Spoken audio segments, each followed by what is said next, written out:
Over to you, Kshitija. Good evening, everyone. How are you all doing today? I know most of you are busy with classes, so I thank you for taking out your time and joining us today. I can assure you that you will get to learn a lot today. I am Kshitija Upadhyay, second year student from JIMS Kalkaji, intern at BRATS, and your host for the evening. So believe me, everything I'll tell you today about BRATS is going to be true, as I've been honestly, closely observing the efforts BRATS has been putting for the students to provide the right exposure to them. BRATS is one of the finest platforms which connects campuses with corporates by organizing multiple webinars with esteemed mentors from fields of management and engineering. And we have one of the gems from industry today with us as well. BRATS also tries to enhance students' skills by organizing panel discussion sessions such as BRATS Talks, intra-BRATS Talks, and national level case study competitions. I can assure you the experience BRATS provides will change your life for better. Let's hear more about BRATS from Captain BRATS, Mr. Suresh Kurapati himself. Can we have the video, please? Yes,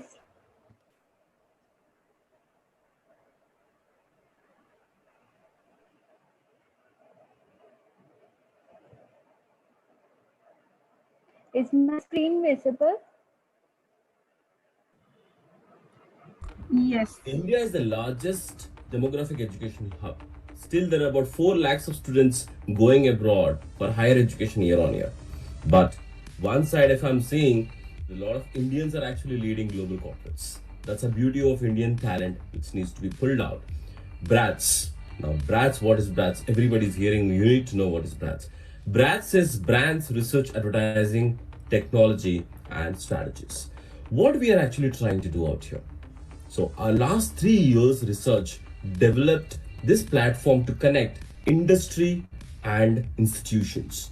What are platforms we actually need to connect? We want you to get ready for the industry while you're in the institute itself. You are thoroughly going through your curriculums, but there are a lot of real-time experiences, case studies, life projects, courses maybe, and that has to be enrolled into your internships, otherwise recruitments. That's what we are here to bring out through your BRATS. My name is Suresh Kumar Kurapati, and I'm the captain for BRATS. We already have about 1,000 plus students associated with us, and a lot of students actually helping us to grow within the campuses, being our campus ambassadors. That's what we look forward to, and I welcome you all, and let's grow together. Thank you so much. Goodbye.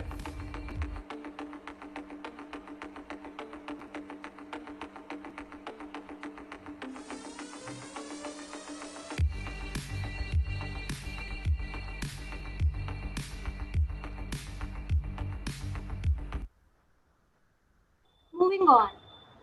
So, talking about experience, our speaker today, Mr. Saurabh Bajaj sir, himself has over 16 years of experience in fields of business development, sales, marketing, and innovation.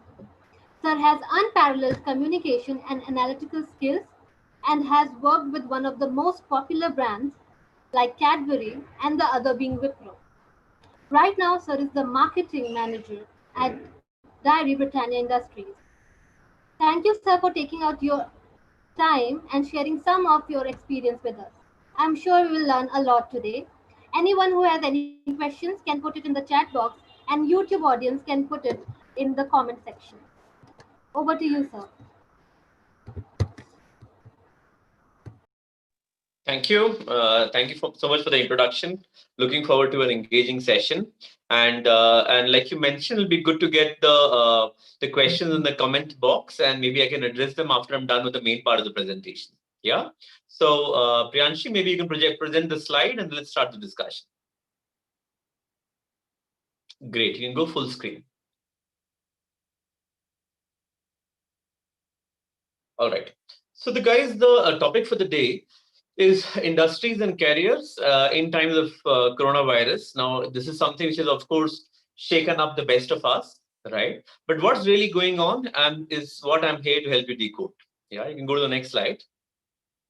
Yeah. So the way I'm going to be break up this conversation is in really four sections. The first section is understanding what's going on. Yeah. Finally, marketing in times of COVID. So I'll help you, break the pandemic in terms of phases. What are the emerging trends for marketeers? So stuff which is already happening and what is up on the horizon. And finally, a peek into my career and maybe some thoughts on how you can manage your career. Okay. Moving on. Understanding what's going on. I think we've all been, under a dulge of data. There's been a lot of data hitting us from everywhere, all kind of talks and whatnot, right? But can we make sense out of this data? Okay, go to the next slide. Now, the fact is, pandemics are rare, but yes, disasters do happen, and natural disasters has hit several parts of the world in the past as well. Yeah, whether it is the SARS outbreak, the MERS outbreak, or was the Asian flu, right? So I would say bad things do happen. And they do last for a while. I mean, typically, even in the past, things have taken as long as 6 to 9 months for a complete recovery. And hence, while we are already maybe 6 months into it, right? But I think till the time the vaccine comes in, kicks in, I think we got some time to go. And there is and there are several phases that this pandemic takes consumers and hence marketeers. Yeah. Go to the next slide. Now, I'm going to be referring to a bunch of, market reports, right? And one such report was something which was published by Nielsen, right? Nielsen studied, global business trends, right? And they said that, let's see what's really growing and what's not growing during this time, right?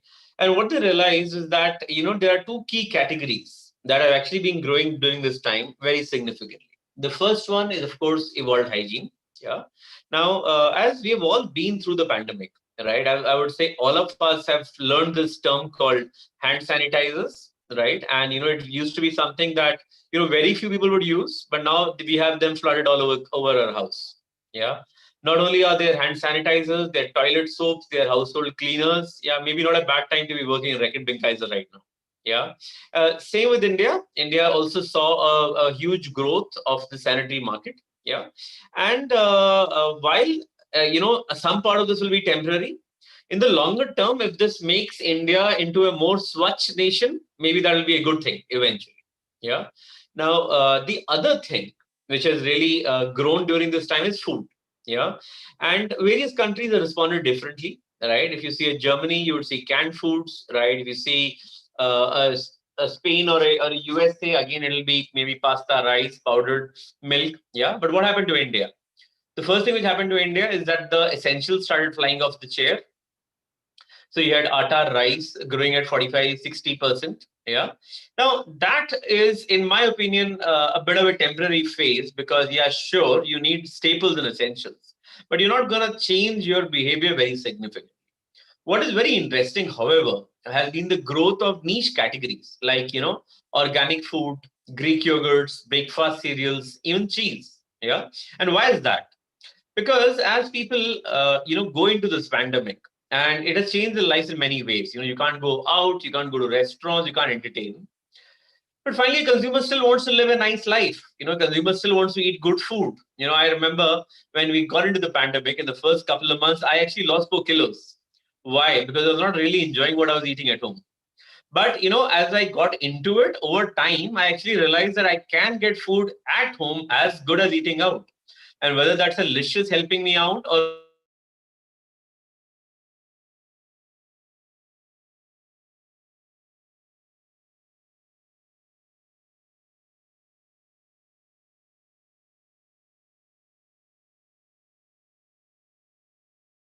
it's yeah. So one is what is the here and now. Yeah.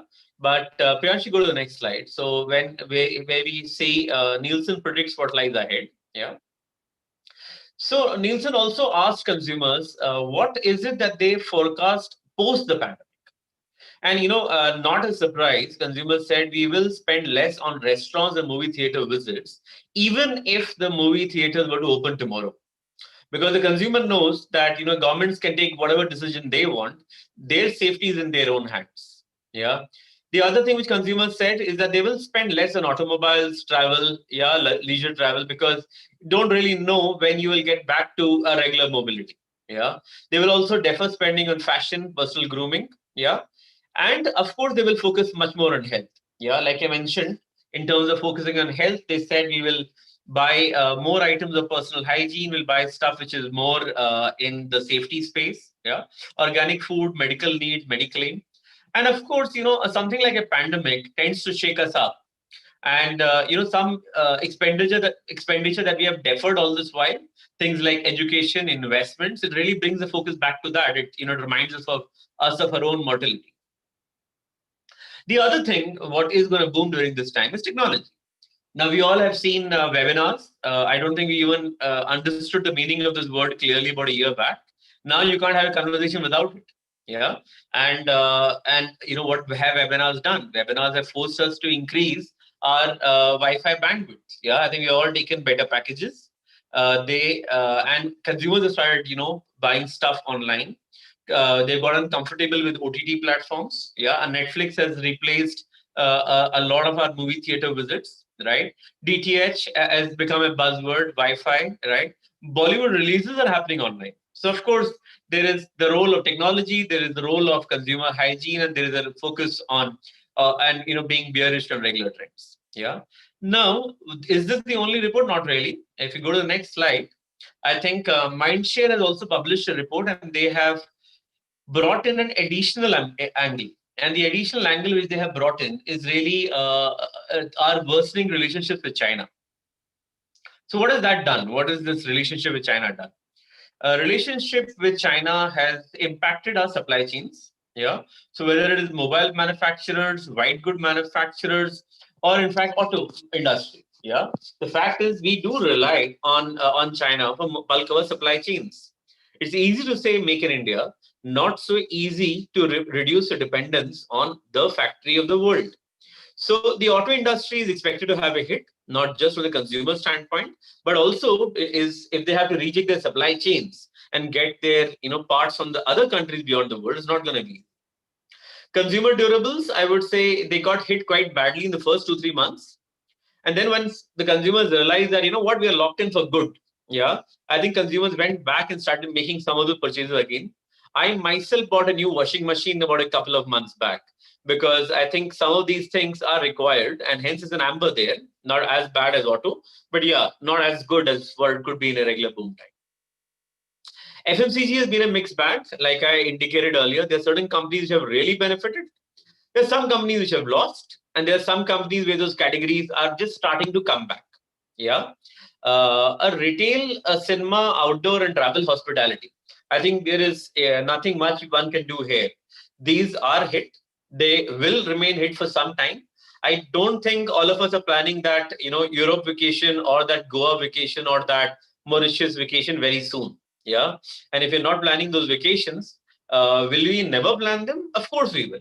So maybe if you were to see a CSGR over a 3-year period, maybe it will be like nothing has changed. Maybe there will be a huge boom which is waiting to happen once the consumer feels safe. And I can safely say it's probably 6 months to a year away at least. Yeah. Telecom, again, a mixed bag, just like FMCG.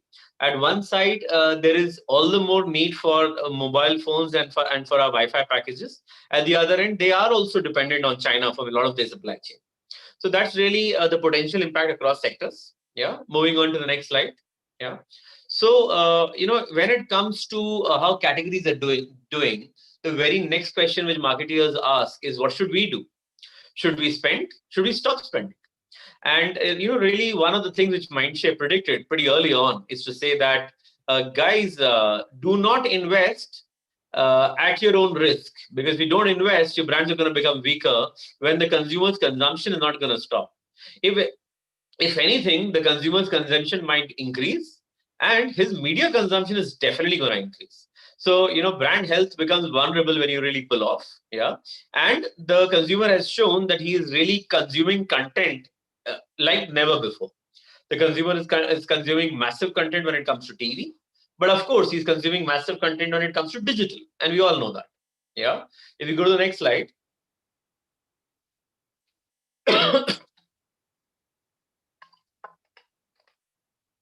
in fact, TV consumption is at an all-time high. Now with fresh content starting to come back on TV, it's going to rise further. So actually, this is a great time to really do brand building because the consumer is sitting at home with absolutely nothing better to do than to watch his, OTT services or to see TV. Yeah, and in fact, TV has grown by almost 40% during this time, 75% in some markets. But if you go to the next slide, if TV consumption boomed, what did advertisers do? Actually, advertisers pulled out. And if you see March, advertising spends collapsed. Yeah. And it is just the, risk averse nature of the industry that, everybody just pulled out their media. Right. A few intelligent manufacturers continued advertising.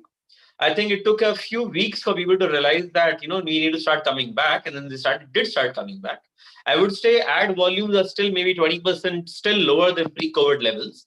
But yeah, people have realized that you can't do without advertising, and advertising is starting to come back. If you go to the next slide, not only did advertising come back, digital really ruled. Yeah. And, while you have a lot more hours being spent on mobiles, right? What is also interesting to observe is what in the digital world is doing very well. So while social networking has always done well, news apps is really the, it's the new Facebook. Yeah, it's something that everybody is watching every few minutes, and all these controversies with Sushant Singh Rajput are probably, only helping the cause. I think we are glued onto TV like never before, and news has become far more entertainment now than ever before. Yeah, go to the next slide. So the next slide for me is really, really revealing. It's a really, really interesting slide. It's a slide that I love because this slide really tells you in detail what's happening across the industry and how has this slide been made. This slide has actually been made by Kantar, and Kantar did a study of China all across the entire pandemic. Now, because China is an accelerated case study, right? It got into the pandemic, was more hyper-reactive than the rest of the world, got out of the pandemic, and now is largely back to normal. But during that time, what happened to FMCG? What happened to various categories? And what is really, really, really interesting, and it's almost like a guidebook for most manufacturers and marketeers, right? Is that they realize that the FMCG industry is going to be going through these four different buckets. So the first bucket, and which is where the bright side is the green bucket. Yeah, the green bucket is the growth categories. So there's a bunch of categories which actually grew during this time. Yeah, and I have already hinted at some of them. Yeah, those obviously those industries, of course, include your hygiene. Yeah, but beyond hygiene, as people realize they need to substitute one of the largest sources of their expenditure, food. Yeah, and food from restaurant has to be substituted with food at home. So what happened is a lot of companies which would have been, very, very niche till this time. In our own market, I would say companies like Wingreens, companies like Viva, companies like Epigamia, yeah, Greek yogurts, dips, salsa, very, very boutique firms, right? Sectors like organic food, yeah, because the consumer said, if I'm going to sit at home, I might as well eat well. Yeah, I can't order from outside, but can I make that really classic pizza? And maybe now is the time to polish my cooking. Yeah, I think cooking at home has taken a huge resurgence, and any category linked to evolved food habits has really seen a big bump up. And I would say some of this will continue because, once you learn how to make a pizza, I don't think you're going to stop making one just because you can order one. Yeah. The other category which caught most of our fancy is the blue line. Yeah. Now the blue line is your atta dal chawal. The blue line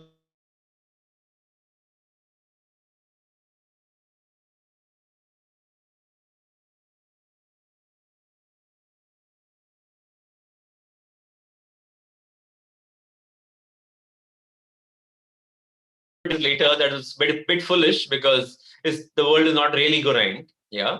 But the big blue bump up was really when people stopped all the essentials. Then they realized that, life is safe. So it sort of tapered off.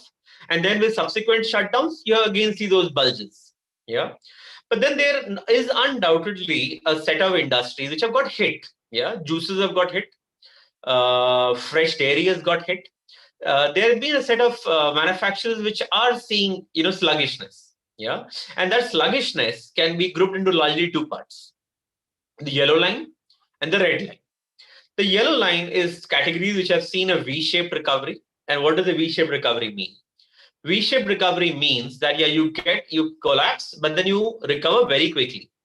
Now, I would say these V-shaped recoveries are non-essential items where, you just get into the drop and you say, when I am hoarding up on that extra atta and chawal, maybe I don't require this. Yeah.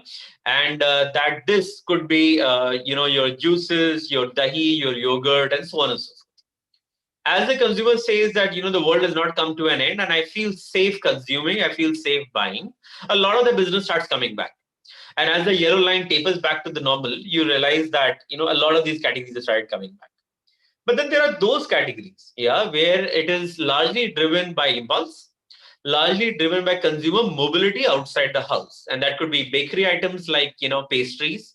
It could be chocolates. It could be cold drinks. Yeah, it could be candy, where, yeah, a lot of the business has come back, but not really there. Yeah, and it'll take some time because the consumer is not, on his impulse path outside. He feels that, till the time I get back to a really normal way of living, I don't really require this stuff as much. Yeah.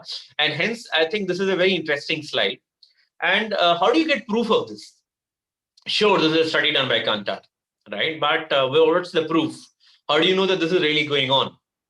And if you go to the next slide, and that the next slide is probably a very interesting study, which all of you can do just using Google. The Sensex, yeah. As the Sensex collapsed, we know what happened. It was panic, but the Sensex has been coming back. The money has been flooding back in, and while there's a lot of talk of recession, the Sensex is not as bad as we thought it would be. And the Sensex is responding very differently for very different companies. Now, there are certain companies like a PNG or a Lever, where a Sensex would mirror that, right? Which is really a great description of how the world is behaving. So if you see a Unilever is almost back there, but not fully there. But then there are some certain companies like a Britannia, which are actually benefiting in the lockdown because finally Britannia is into food. And if you are into food and if consumers can only eat the food at home, of course, you will get a benefit out of that. And hence, I would say the share prices of Britannia have boomed like nothing else because it's just a reflection of the green line. It's a reflection of the fact that there are certain categories which are actually benefiting during the shutdown. Yeah. So that's really, what I had to say in the first part of my conversation, which is really about, how is the industry impacted by the shutdown. So you can go to the next slide, Priyanshi. And really the next slide is something which I am, of course, quite fond of, given that marketing is my trade. Yeah. But really, how are consumers behaving during COVID? And how are manufacturers using this opportunity to be relevant? Yeah. So if you go to the next slide. See, the first thing that manufacturers do, right, is to try to understand the consumer. What better way to understand the consumer but by breaking the pandemic into phases? Yeah, so if you click again, you will realize that the pandemic really has these 4 phases. Yeah, just click, please. If you see the 4 phases of the pandemic are breach, crisis, resilience, and renewal. So what do these mean? Yeah, if you click again, you'll say that these phases of the pandemic have to be decided, have to be broken into what are consumers thinking and feeling during this time, and what are they doing. And if you can understand both, you can have your marketing strategy in place. If we click again, I would say the breach phase was way back in March. Yeah. So what happened in March? There was panic. Yeah. There was disbelief. There was conspiracy theories. A lot of people were, anxious and confused and were like, I can't believe this is happening. This is weird. This is really crazy. Yeah. And people were Googling like nobody's business. People were trying to find reviews. People were trying to find experts. People were really questioning everything that was going on. So what did brands do? Brands went in there and provided information. Brands spoke to them. Brands said that, what, guys, you just need to social distance. What is social distancing? A lot of brands spent some time talking about that. You should wash their hands. You should wear masks, maybe. And that's really what happened during the breach phase. Next phase was a crisis phase. And I would say for many of us, the crisis phase is in a way over. Yeah, crisis phase was when people were extremely anxious. They understood the pandemic. They understood that they need to work from home, but they did not know what will happen to their job. They did not know what will happen to the job of their loved ones. They did not know whether their loved ones will be safe. Yeah, and I would say kind of an OCD took over, right? I think we were all cleaning and sanitizing everything, finding it all a little weird, but doing it anyway. We are home stocking of essentials. It's the blue bump area, right? When we are all we're trying to create our world into our house into something prepared for war. Yeah, we were social distancing. We were working from home. Yeah, but I would say we are now very much close to the third phase of the pandemic, which is the resilience phase. If you click again, I would say a resilience phase is largely a kind of a scenario where we all are in. Yeah, and it is a bit crazy to talk about resilience when in India you're having 90,000 to 1 lakh cases increasing every day. Yeah, it doesn't get worse than that, right? But that 1 lakh cases increasing every day, does that reflect in the way we are behaving? I don't really think so. I think we were a lot more paranoid in the first two phases. I think there is a far more of a feeling of acceptance right now. I think there's a sense of optimism as well that, what, maybe the worst is over. Maybe, just maybe, right? Maybe we will all come out of it. Maybe we will not lose our jobs. Maybe, I will find a pattern of living which will eventually be comforting. Sure, I will, continue spending a lot of time online. Maybe the way I, buy and do stuff will change. But maybe this is also a time to try to appreciate and enjoy time with my family. It's a time to experiment with art, experiment with cooking, maybe try to find new ways of driving my health. Maybe there are new ways of trying to pass time. And maybe the resilience phase is largely where India is right now. Yeah. And then, of course, there's a fourth phase, and we got some time to go for this, which is the renewal phase. If you click again, so once we get into the renewal phase, right, it'll be that feeling of the worst is over, and this renewal phase will be obviously marked by these opening ups, right? I would say in a true sense, the renewal phase will probably only start once we have a vaccine. But even after having a vaccine, I don't think India will go back towards being as unsanitized a nation as we were. I think some of the stickiness about the fact that health and hygiene are really important should remain. Yeah, I think we should remain, and we should, hopefully, eventually become a healthier and a safer nation. Yeah, but the consumer will still feel that in home is safer than going out.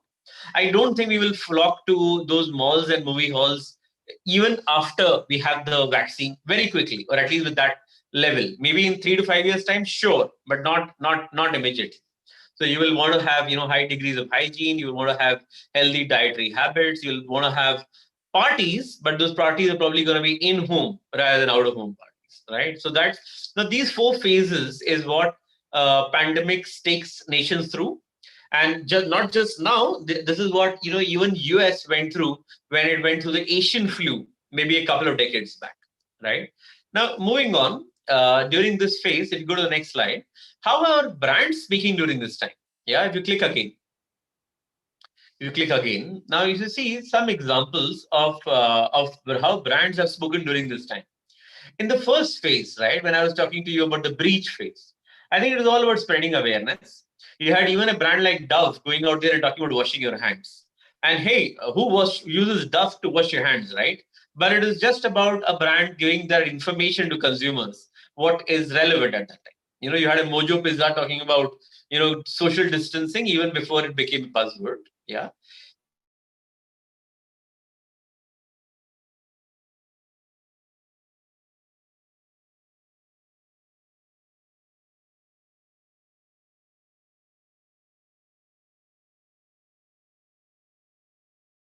And Amul did a great job. So did Parley. Yeah. Saurabh, I think we lost you in between. Could you please repeat? Sure. Can you hear me now? Yes, very much. Okay. So as I took everybody through the 4 phases of the pandemic, yeah, I just wanted to talk about how brands have spoken during this time. Yeah. And what brands did in the first phase, which was really the phase of the breach phase. is that brands went in there and talked about spreading awareness. As consumers got into the next phase, which was about, say a resilience phase, a lot of brands started talking about spending time at home. Yeah. And, there is this one creative of Time Pass in one corner of the slide there. Yeah. Where there's a guy sitting on a sofa and sleeping with a packet of wafers. And it says, some call it Time Pass. We call it saving the world. Yeah. So it's really a nice tongue-in-cheek take on what is in the context of the pandemic.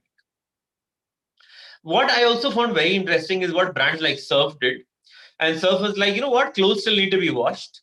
But Surf ads of Daag Achhe Hain talked about a mother liberating her kid to play outside and play in the mud. Are any of the mothers doing that right now? I don't think so. So if kids are not going to be loitering in the mud, is that proposition still relevant? So Surf took a very interesting take on it, and they said Surf said daag ghar pe rahenge. Yeah, the fact that they will still be dirt, they will still be daag, and the kids can't make a mess outside. Maybe they will just paint it on the walls. Yeah, and again, a characteristic of the resilience phase has been appreciation and gratitude. Well required, well needed. A lot of brands did this well. I think the example of Amazon was very good about celebrating their workers. Yeah. Now, if you go to the next slide, a few more examples. Yeah, and you can just click on all 4 buckets. So the first really example was about support and solidarity. Yeah, and of course, the help was required. I think Balaji was one of the guys who was first off the block, my competition, but yet 3 crores biscuits, not bad at all.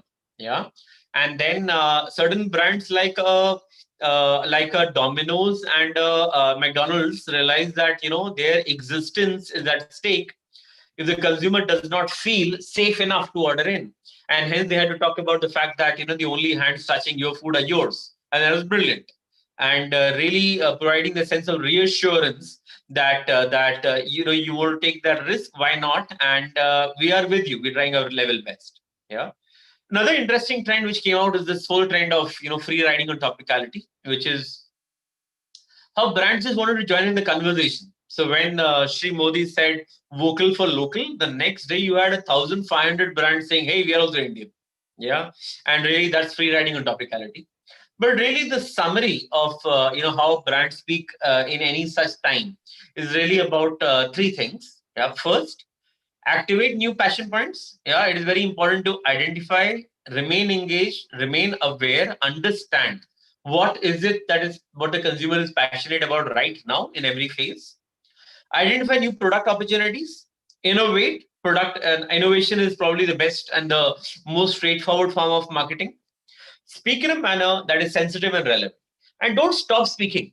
I think the consumer is very clear about it. I am not going to reward a brand which decides not to invest during this time. I might be going through a tough time, and I don't want you to make an ad which says buy, buy, buy, buy, buy. But speak to me in a manner which is sensitive. Speak to a manner which is relevant. And I would say this is really the top 3 summaries in terms of communication. Now, moving on, if you go to the next slide, this is again a favorite section for me. About the fact that, guys, marketing is changing, the consumer is changing, and it is important to adapt. Yeah, and you can't move around with your eyes closed thinking that all is the same. So one part of marketing is to speak in a manner which is relevant.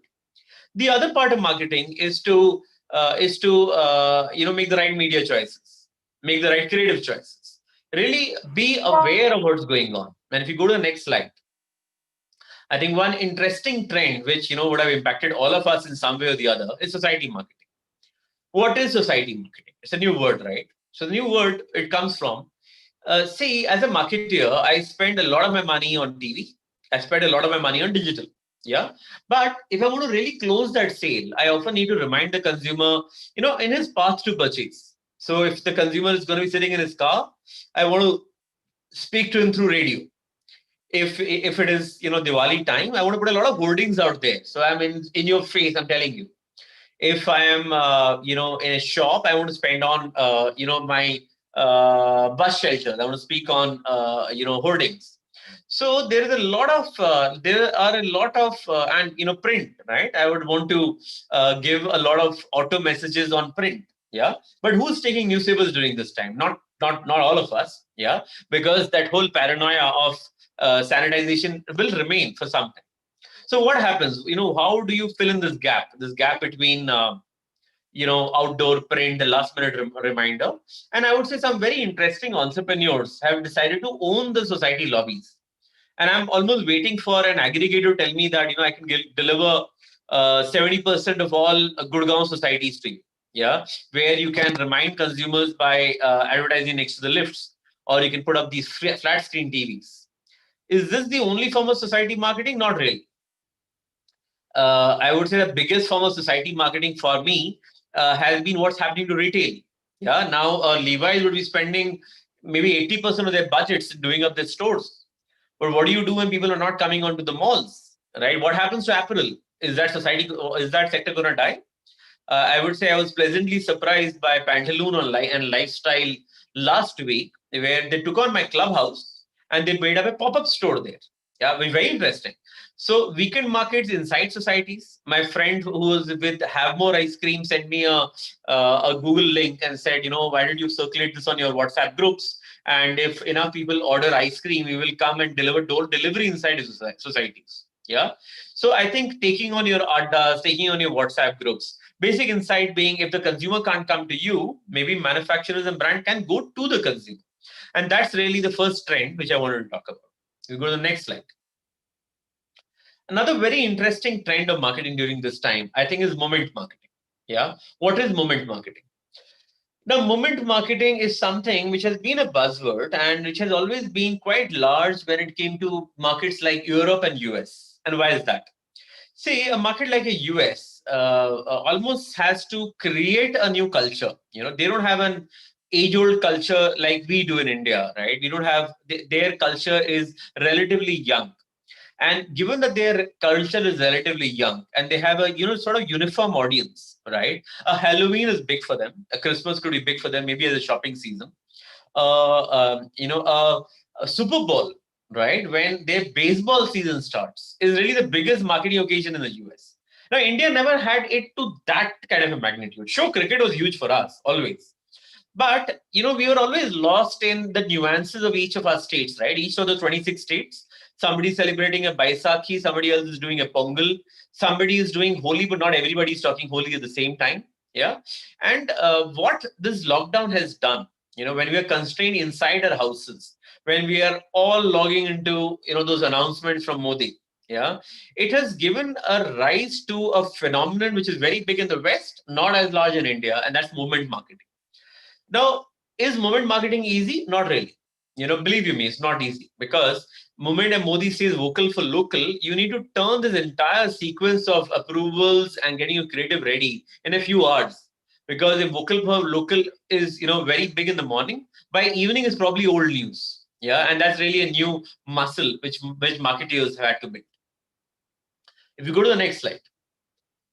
See, new media has always been exciting for everybody, right? We've all been excited about Ghana. We've all been excited about, marketing of specific portals. But I think it's during this time when, brands like Spotify have really taken root in a big way. Hotstar OTT is hot property right now for any marketer. Now, there is a challenge there. See, one is to buy inventory and say, I want to be on Spotify. Second is, as a marketer, do we really understand what is the creative to put on Spotify? Do our agencies understand it? Now, if I said Spotify, what is Spotify? Spotify is just another radio channel, right? Wrong. Because if I said it's just another radio channel, I would take my radio ad, I would slap it on Spotify. Now, my current radio ads are meant to scream or blare out my message in the middle of this crowded traffic intersection. So am I going to blare out my message on Spotify? Not really. Because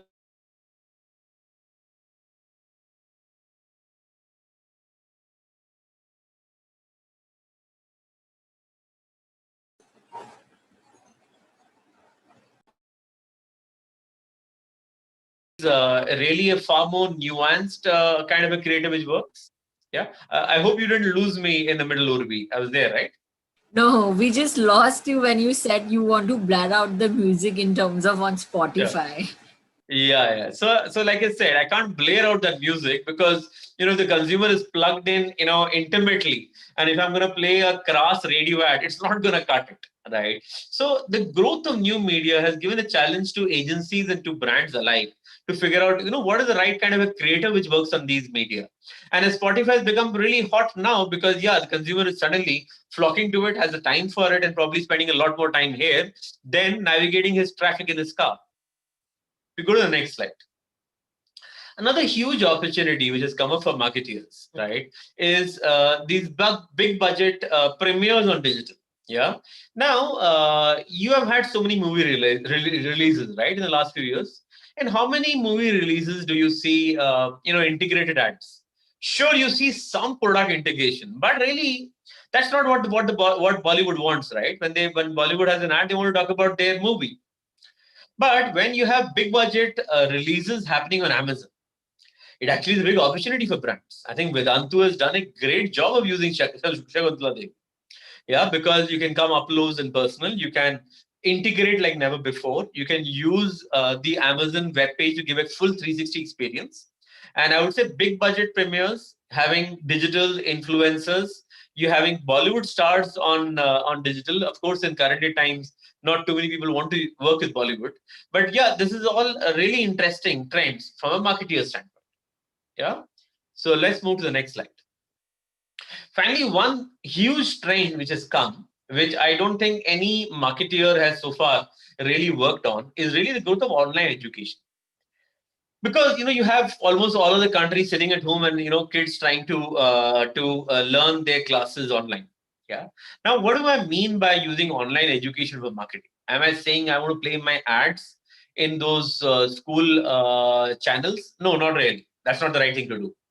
But is this a topic which is impacting teachers? Is this a topic for us to be sensitive about? Is this a topic where the context is relevant and a part of the consumer's life? Sure, it is. Yeah. And any new shift in consumer reality is an opportunity for brands to really talk about it, create awareness about it, be sensitive about it. And I would say this is another interesting trend waiting to happen. Yeah. So that really covers the top three, the first three sections of the presentation. You can go to the next slide. So now I'm going to come to the last part of my presentation. Yeah, this last 20 minutes is really now about careers. Yeah, you can click to the next slide. Yeah. Now, while I'm going to be talking from a sales and marketing standpoint, yeah, but I think the learning that I'm going to try to share with all of you should be as relevant for somebody in finance, operations, supply chain, anything else. Yeah, but it's really about how do you manage your career. Now, if you go to the next slide, click again. Yeah, that's it. Stop. So now my career journey has been over the last 16 years. Yeah. And these last 16 years have been in sales and marketing. Yeah, I'm a sales and marketing expertise. The orange boxes, roughly half my career has been in marketing. The rest of my career has also been in sales. Yeah. But I would say sales and marketing is integral for any marketing. Now, just give me a second. I'll take a sip of water. Okay. Now, the first 4 years of my career is where I was an area sales manager. Yeah, you can click again. And really, I spent the first 4 years of my career really having a gala ride in the beautiful foothills of Uttaranchal. Yeah, and then I moved over to Vijayawada. I had some really exciting times in this phase. Yeah.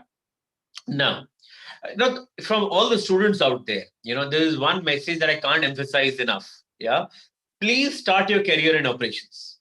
Whether you are a sales guy, whether you're a marketing guy, whether you are an operations guy, whether you're a finance guy, there is nothing like starting your career by the rubber hitting the road in hardcore operations. And for a marketing guy, it was hardcore operations is sales. So even this time, my suggestion is hunt out, find an extremely painful sales job. Hopefully, you should love it. Yeah, and I did.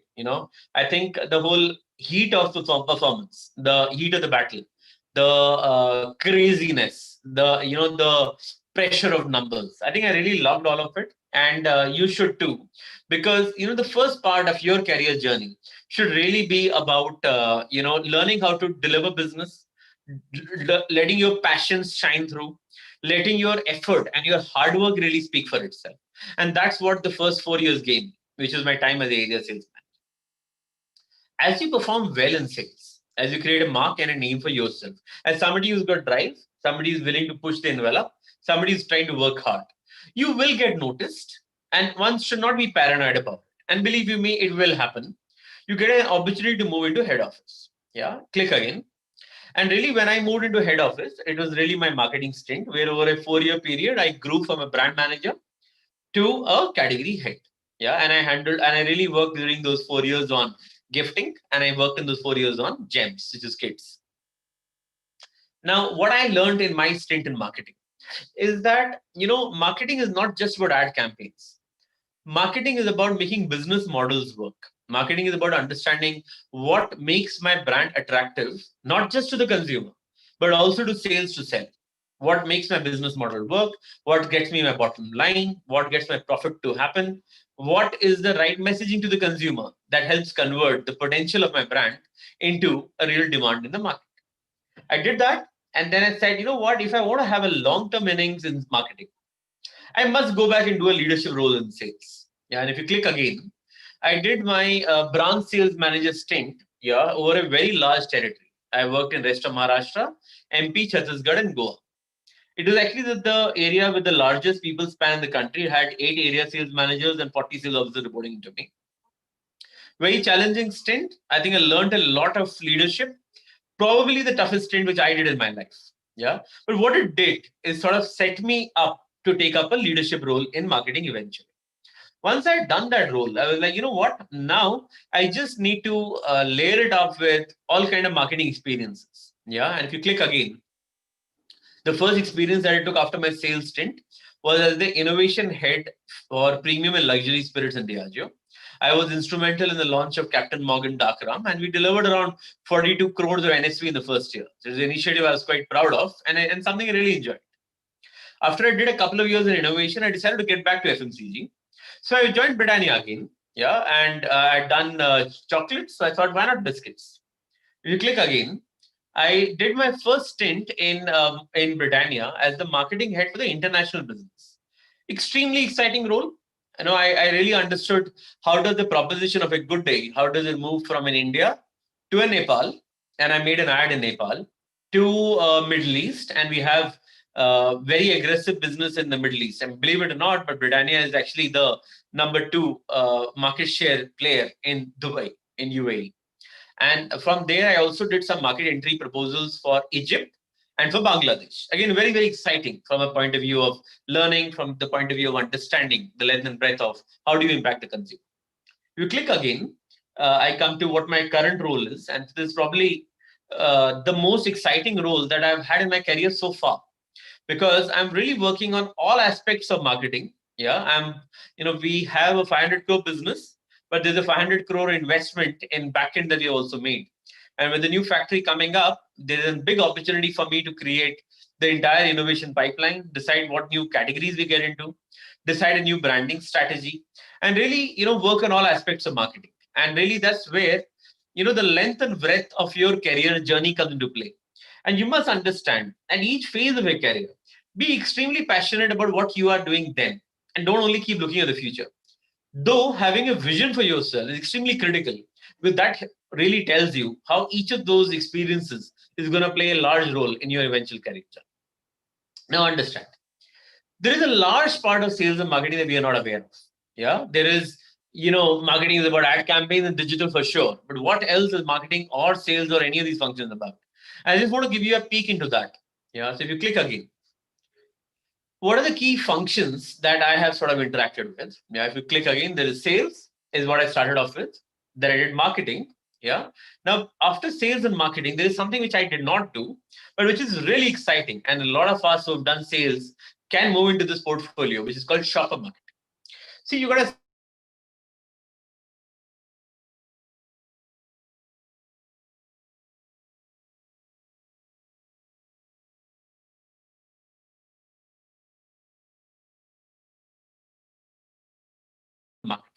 I would say very intriguing Sorry, sign. we lost you again at shopper marketing. You started explaining shopper marketing. Sure. So you have sales at one end, which is really about ensuring that your product is on shelf so that the consumer can pick it up. At the other end, you have consumer, which is consumer marketing, which is about driving offtakes. What about the middle? The middle is when the shopper actually picks up the stock of the shelf. And believe you me, the largest way to impact market share is neither consumer, neither sales nor marketing. Is actually how do you drive offtakes, and how do you drive offtakes is what is shopper marketing all about. I would say very very interesting and intriguing field. Huh? If you click again, there are two other functions which are relevant in the domain of sales and marketing, and that is consumer insights and media. A lot of insight heads, consumer insights have come from MICA, which is Mudra Institute of Communications. It's really the services side of marketing. It's really where you have the scientists of marketing who sit down and they really decide how to help marketeers navigate their journey, the right research protocols. Yeah, and then media. Media is again very, very crucial as a field. In fact, most of my breakthrough ideas in terms of campaigns have not come in from any of the other functions other than media, right? Because media helps you understand, how do you use digital, how do you use your partners, how do you use a lot of other ways to really create business impact. Click again. Beyond these five functions, right? How can I break marketing rules? And I would say, a nice 2x2 grid, which helps you break marketing rules, is about consumer at one end and the shopper at the other.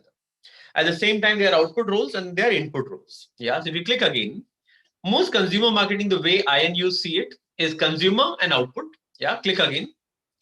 When you see consumer and output, yeah, that's about consumer marketing. But then there is something which is consumer and input, and that really is, I would say, the where rubber hits the road, which is a very fine form of marketing, which is innovation. I mean, I think the kind of pleasure which I have taken in my life from the launch of a Captain Morgan Dark Rum, or from the work which I did on celebration about creating new SKUs, is really really exciting for a marketer, and for many companies, innovation is a completely different function. If you click again, there is output and shopper, which is what I talked about in the past, is customer marketing. And customer marketing is very relevant in functions like modern trade. Yeah, when you have a top end play, because I and you learned about epigamia largely from the store, not really from an ad, right? And the way they put their products out there is what made all the difference. I think one of the companies which does shopper marketing so damn well is Ferrero. I think Ferrero Rocher and Kinder Joy, they have really won hearts and minds by the shop front rather than from their advertising. Yeah, if you click again, like there's an input function for marketing, there's an input function for customer marketing, and that is trade marketing. Trade marketing is again something which is closer to sales. Yeah, this is about how do you be the most favored customer, how do you understand various channels, how do you what is the science behind increasing your return on investment for rural, for urban, and all of that, and that's trade marketing. If you click again, if you go to the next slide, yeah, it's now about what are the various kind of sales opportunities out there. Yeah, and again, like I did a 2x2 grid for marketing, similarly there's a 2x2 grid for sales. If you click again, there is mainline and sales, and this is probably the job which many of you will take as you get out of campus. Yeah, Britannia sells stock to almost 4.5 million outlets. Yeah, and really managing the might of that distribution system is really the role of an ASM. And believe you me, this is an unbelievable stint. I mean, believe you me, as we start our careers, if there's one time you feel like God, is when you are an area sales manager. Sure, your boss can make you feel much smaller very quickly, but really, when you have a territory to manage, and when you have to manage the entire infrastructure, there is nothing which gives one more pleasure than really running the entire show. And I am a big fan of Age of Empires, which is a game we used to play long back. Yeah, it's now their games like Castle Crush, but really it's all these games on mobile and laptop and screens is really about managing a system which works, and that system that works is really your sales system. Yeah, if you click again, there is scale, and then there is emerging, and that's the whole promise of the bottom of the pyramid. It's about sales for the large rural structure. Yeah, and a lot of Britannia's wins have really come by understanding the rural sales very well through hub and spoke models for figuring out how does an ROI work, how do you get stock to the very last outlet down the chain, right? And then there is mainline, and then there is complexity. So if you click again, yeah, there is the role of a modern trade ASM, and I would say this is a great role. And this role is complex because, believe you me, the kind of data which you can get when you're handling modern trade is exceptional. And often it's just managing that data which can help you really change a sales trajectory. I would say, this is one channel which has democratized the market like nothing else. And as modern trade gets scale, you'll have a lot more entrepreneurs really taking to the ranks because it really reduces the barriers to entry. One of the largest barriers to entry for any new entrepreneur is how do you navigate this whole retail landscape of the country. But modern trade, it's far easier to do that. Yeah, if you have the money for it. Click again. And one of the areas where probably a lot of us will be contemplating a career right now is e-commerce, right? We've all heard of D2C, direct to consumer, and so on and so forth.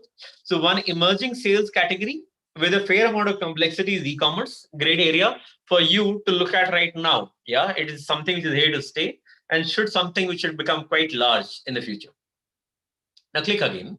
Now I'm on to the last couple of slides of this presentation before we get on to questions. Yeah, so if you click again, see a lot of students who give me a call, they often tell me that boss, I wanted to have a career in FMCG, but there is no FMCG firms coming to my campus. What do I do? It's all lost, right? And I just wanted to open this up and tell people that there are a lot of opportunities for marketing beyond just the FMCGs. Yeah, and like I talked about my 16-year career journey, there's a lot of opportunity for you to think through what all you want to do in your life. And maybe there'll be a set of companies that will play a role. Yeah. And maybe the difference that you will eventually make as a leader is through the diversity of your experience. Yeah. So if FMCGs is something you can't convert right away, you can click again. There is e-commerce, what I've talked about. I think an Amazon is a very, very amazing place to work right now. A Flipkart, I think the kind of traction that online retail is taking is really amazing and it's worth giving that a try if you can have an opportunity there.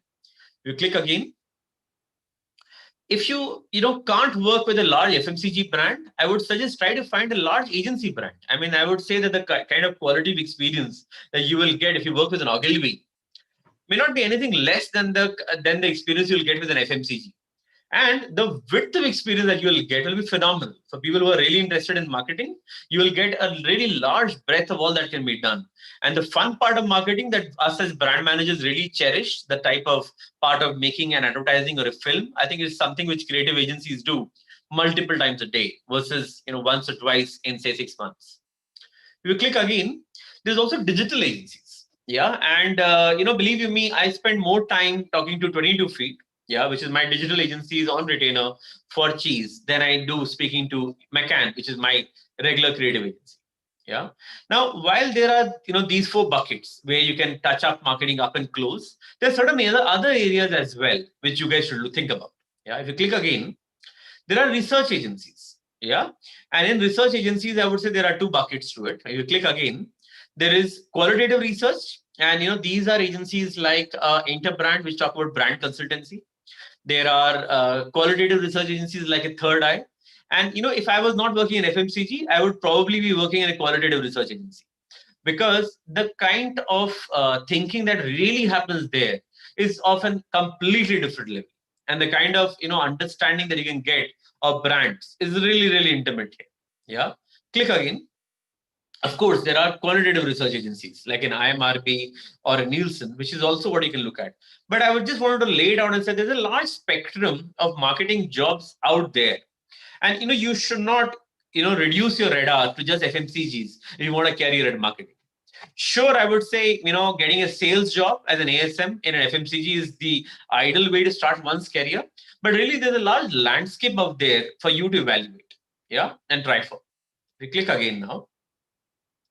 And so this is like the final slide. So, sure, that's the landscape. But then what do I do during this time? How do I sharpen my skills? So I would say, there are the top 3 skills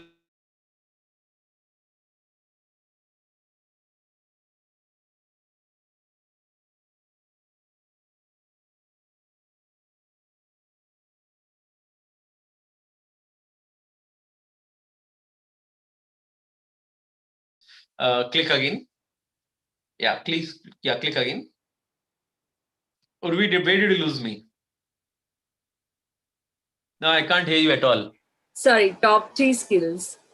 Okay, so there are these top 3 skills which are true for any MBA grad. Yeah, just click once more and click once more. So there is storytelling, analytical, lateral thinking. Yeah, this is very given, right? Of course, this is what we practice for even when we are trying to clear our MBA exams. But what do I do during this time to sharpen these skills? Yeah, click again. First thing is of course read. Yeah, and I love these 2 authors, Al Rice and Jack Trout. Please go out there and read everything that they have written. Yeah, brilliant, brilliant authors. They make it very light, intuitive. I think a lot of my learnings has come from here. Click again. I would say one book which I would say is almost a Bible in today's times and something which any budding marketer must read is How Brands Grow. And I would say How Brands Grow is like a modern day Bible. It's a modern day Kotler because they make marketing very physical, very business-like, very clear. In some ways, they remove the glamour for marketing. And maybe to survive and do a really good job in marketing, you have to become very practical. And that's what How Brands Grow does. I think it's a great book. Yeah. Click again. Inspire yourself. Go back to the mecca of advertising, which is Cannes.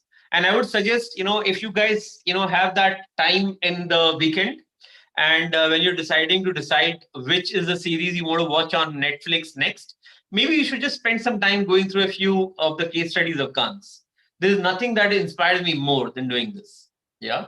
And click again.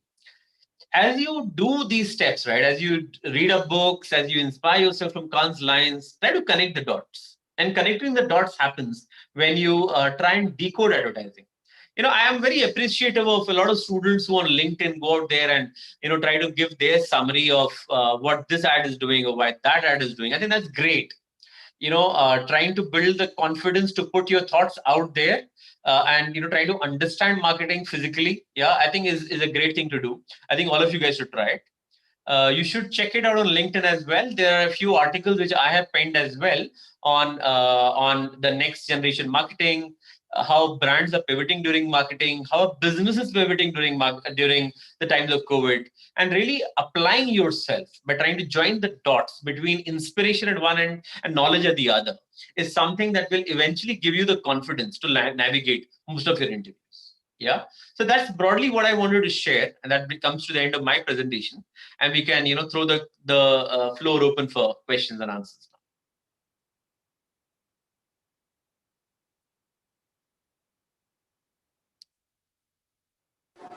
Priyanshi, you can end the screen.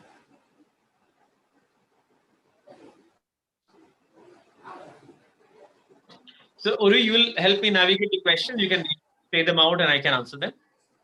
Yes, we can do that. So I already have one question from Amisha. She wants to understand how, she can improve her financial skills. Basically, she's in finance, I believe. Yeah, so I think similar, the rules don't really change, I think you need to read, you need to inspire yourself, and you need to learn to connect the dots. One of the things which I have really enjoyed when it comes to finance, and there is only so much of finance I know, given being a marketing guy, right, is by trying to read up on shareholder statements. So I actually go to a lot of websites and I download their financial statements and I try to figure out what's the story behind the numbers. And it's really, really interesting. I mean, if you see the Britannia share value is directly connected to the bottom line and to the top line that we have delivered, and more bottom line than top line. So I would say, the mantra remains very simple. Yeah. One, you must read everything that you can find. Second, inspire yourself from case studies, whether it is in finance or anything else. And finally, connect the dots. Use them to try to understand what's happening. Try to use that to understand practical realities. How is really the share market or how is something physical behaving based on the data or the inputs that you have? So that's what I would suggest. Would you like to suggest any company in terms of, good companies wherein they can get into financial sector? So again, I'm not really, an expert in the finance sector, frankly. Yeah. But you know what? FMCGs to marketeers is probably banks are to finance. Yeah, and hence I can only give you a very straightforward kind of a gyan. Okay. So I hope that answers your question, Amisha. We have a next question from Harsh. I think Harsh is already here, but he has put a question in chat box. He would like to understand, can COVID situation benefit to invest in FMCG products for a long-term period? And how would they make a profit in this COVID situation? So it's really funny if you look at the stock market and you see how it is booming, and how certain companies are gaining more than others. Because even for Britannia, one, people are sitting at home, so they can't go to restaurant. You have to still eat the same amount of food, so they are consuming food like nobody's business. Second, commodity prices are low, so not only do we have a top line benefit, we also have a bottom line benefit. So actually, it has been a gold mine for Britannia at least, and for a lot of other companies. So I think making a profit during this time has actually come pretty naturally to a lot of companies. Yeah, but beyond that, the critical path which I feel all of us should try to decode, and that's where the eye of a marketeer comes in. We need to figure out the difference between what is temporary and what is longer term. And the difference between short term and long term comes for me from only one word, and that one word is learned behavior. So rather, two words. So what is the learned behavior that is happening right now? What is the consumer learning to do different? Yeah. And if you can figure out learned behavior, you will know what are the keys to the kingdom. What are the keys towards getting future growth? So first, learned behavior. Consumers are learning how to cook better. They're learning how to make food at home as good as restaurant like food. And hence, anything which is in dips, which is in the Greek yogurt, organic food, a Kellogg's, all of that is growing, will continue to grow. What else is learned behavior? Hygiene is learned behavior. After all this madness, I don't think we will become as unhygienic a nation as we used to be. So that's learned behavior. Yeah, online is learned behavior. After we have upgraded all our digital packages, I think we'll continue to do webinars and Zoom calls. I don't think we're going to stop doing that. Yeah, so that's learned behavior. So try to figure out, what is temporary. Atta and rice is temporary. Sure, you might buy more atta and rice during this time, and once you go out of COVID, there's no reason to buy more atta and rice. But a Greek yogurt and dips, yeah, I think that is something that will persist and stay for a longer time. I hope that answers your question, Harsh. So we have a next question from Shimona. She likes to understand, is sales an inherent ability or it's a skill that can be acquired? So, I had put a post on LinkedIn about something like this, right? Where I said that, eventually there are only three skills that any management student needs to aspire for, or anybody in the corporate life. The three skills are judgment, influence, and drive. That's it. Full stop, right? Now, what are these three skills? So judgment is something that you actually build much later in your career.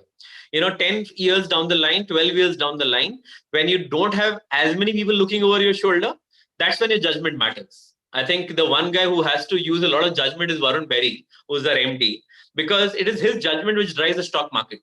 Stock market works in sentiment. And if he's making the right judgment and if the market trusts his judgment, he will rule. Yeah. But judgment is not something you can exercise as an ASM, because you'll have, 20 layers of people sitting on top of you. Yeah. So what do you use before judgment? I would say the first skill that you use when you enter head office, and I'm going backwards deliberately, is influence. Because, when you enter head office, you realize you can't do everything. And it is really about getting others to do the work for you. And then it's about how do you convince and communicate to somebody else. But before you can talk about judgment, before you can talk about influence, is drive. And drive is the holy grail. If you don't have drive, you don't have a starting point, right? There is nothing which you are ever going to achieve in your life without drive. What is drive? Drive is pure play passion. It's madness. It's about saying that, what? I will make this happen come what may. And that is what sales gives you. Teaches you to be desperate. Sales teaches you to say that, what? I need to make that sale happen come what may. And it is really intensity of passion that leads. I don't think there is an inherent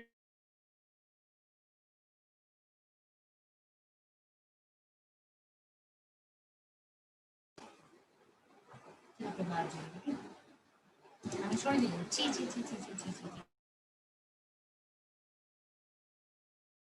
your career in sales and operations, because it is just very important. Sorry, we lost you at the point where you just said that sales is not inherent, and then probably you can continue. Yeah.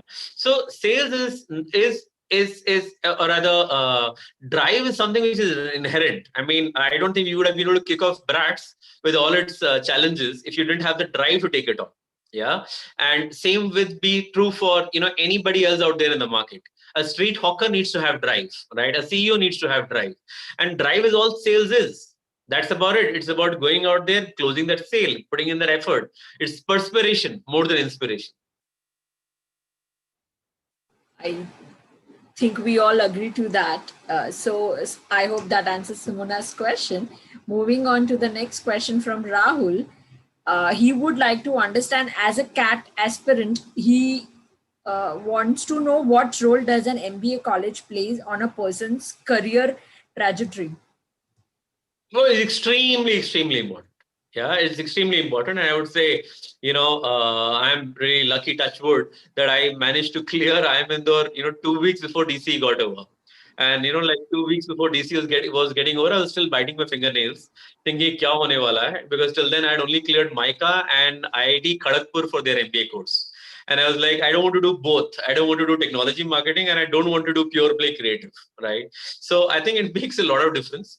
At the same time, I was never the one to say that, yeah, I'm going to keep giving 10 attempts. I'm going to give it my best shot.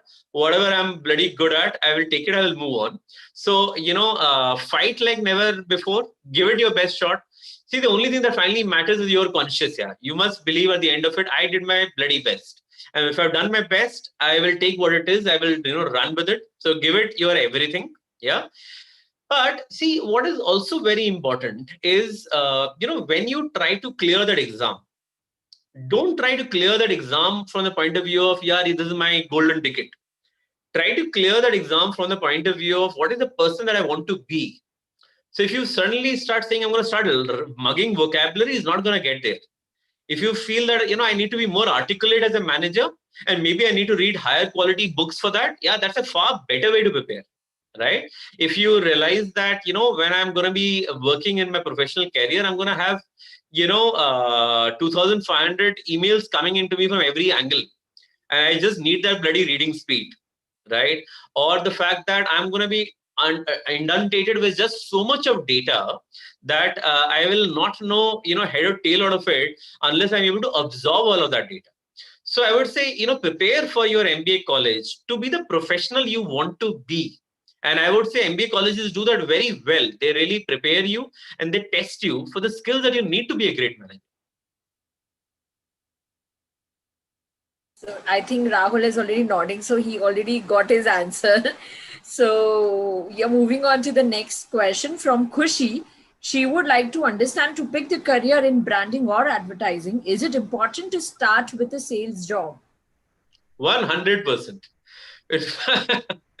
In fact, one of my posts, which actually, sort of gave me the highest set of views. I mean, it sort of just went viral like never before. I got about a lakh plus views for it. It just starts with a simple question: why must I start in sales? Because I think it's just such a critical question which all of us have, and we keep hoping that koi to bolega karne ki zarurat nahi hai. But unfortunately, that's not true. If you really want to succeed in your career as a marketer, there is no way of doing that without sales. And why not? Why not? See, all of marketing is finally to make the life easier of that guy who gets $3,000, right on the distributor's payroll. The guy who earns that salary of $3,000 right in the front line. That guy, when he goes to the retailer and he's got this list of 120 SKUs, in that time, the difference he makes is all the difference you're ever going to make. That's all. If you can get each of those guys to sell a little better, you can get all of those guys to place one more SKU of your store, only then you'll succeed in marketing. How do you do that? How do you realize that? How does that bang really happen? What do you do in marketing that really drives offtakes? Are you fooling yourself by making all those ad campaigns and knowing that this is all bullshit? Or do you really have your feet on the ground saying that, what? I am making a difference to make a difference to my business. And it is not sales' job to sell. It is my job as a marketer to enable that sales to happen. And you cannot really live that unless you've seen life from the eyes of that salesman who earns that $3,000. And the only way to empathize with them is to do sales. So, as for you, if you guys, or rather for anyone who wants to start their job in marketing, they first have to do sales, which this millennial generation thinks that sales is not their cup of tea. So, moving on to the next question, uh, Ankita would like to understand uh, what companies will be do to compensate the loss that they have faced during this pandemic. What are the marketing strategies that the companies will be adapting to?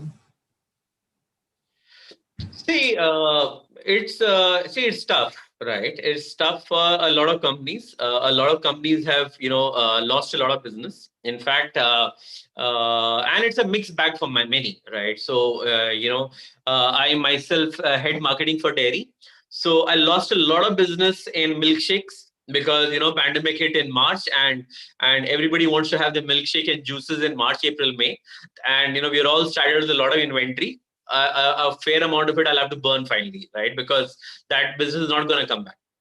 Now, in my case, I had a mixed bag because I made it up with cheese. People ate cheese like nobody's business, and thank you all for making all those pizzas at home, because that more than made up for my bottom line, right? It's not the same for everybody. If there is some winner, there is a loser, because see, fundamentally, we are still breathing the same oxygen. We're still putting the same stuff in our tummy.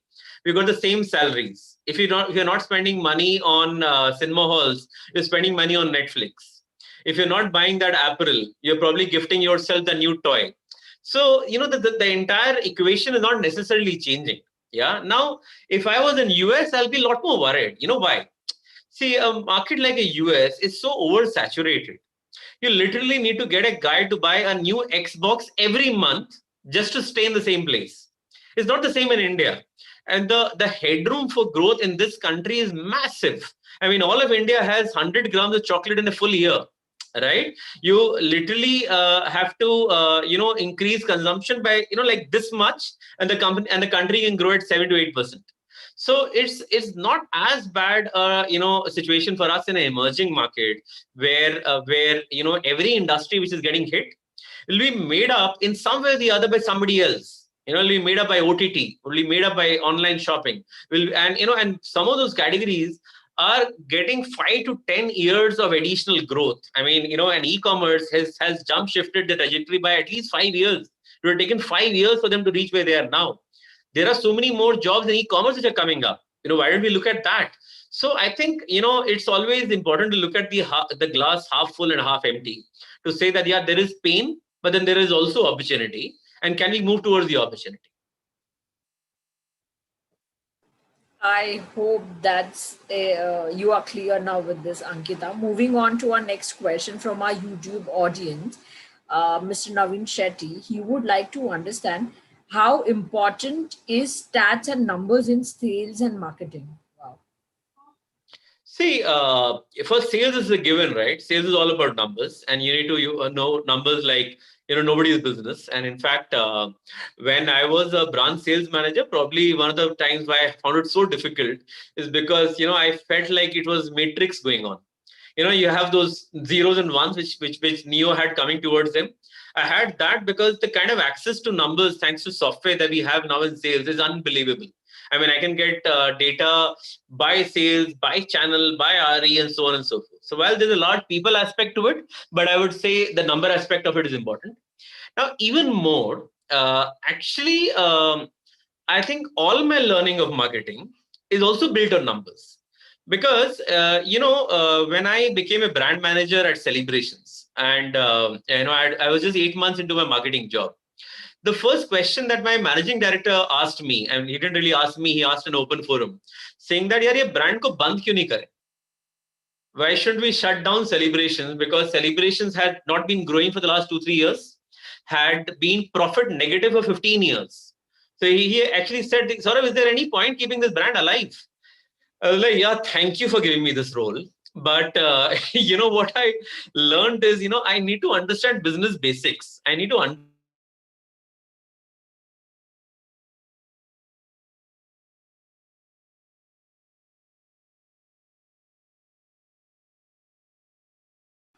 Oh, I think again the network connectivity.